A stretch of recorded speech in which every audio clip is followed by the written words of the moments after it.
The standard of living of all Americans can be traced back to here, the vast oil-rich deserts of Saudi Arabia. In the early 70s, after the Arab crisis happened with the oil embargoes, OPEC basically tripled the price of oil to the Western world. And at that time, America realized that they were vulnerable because they were importing about 70% of all the oil they consumed.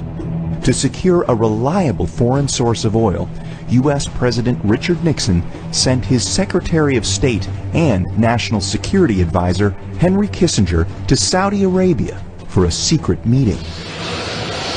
The result was a pact that still stands to this day. If Saudi Arabia, which at the time was the world's largest producer of oil, would sell the oil in US dollars, America would defend Saudi Arabia and make sure the House Assad would stay in power. As a direct result of this U.S.-Saudi agreement, all other oil-producing nations also adopted the dollar as the de facto medium of exchange.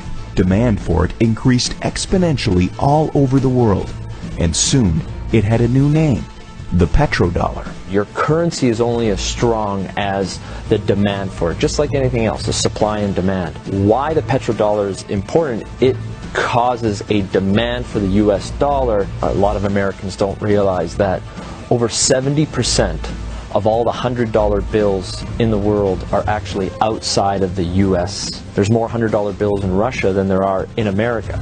This stockpile of US dollars in countries around the world is because oil is bought and sold using the greenback. If oil starts trading in non-petrodollars, such as gold or a basket of currencies, or if China and Russia start trading in yuan and ruble rather than US dollars, that demand isn't there. And the way of life for the average American will be done. It will be worse than the Great Depression.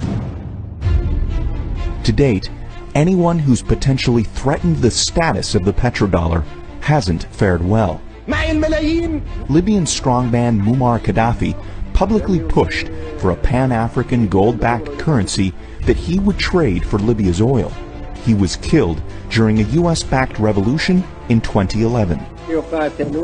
And just a few short years before, Iraqi dictator Saddam Hussein advocated selling oil for euros. At this hour, American and coalition forces are in the early stages of military operations to disarm Iraq. The U.S. invaded under the guise of looking for WMDs. Iraq did not have any weapons of mass destruction, and interestingly enough, after the Americans invaded, took over, put in their own government, the whole concept of selling oil in euros never surfaced again. Today, many countries resent the current petrodollar system, and their leading spokesperson is none other than Russian President Vladimir Putin. Americans should be very worried about what Putin can do. There is a new Cold War going on. It is the Colder War. That is exactly what's going on. And who's in the center of this push? Vladimir Putin. And the petrodollar is so crucial to the Colder War. The only thing holding America right now at the top is the petrodollar. And let me make it very clear. If the petrodollar dies, so does America as a superpower.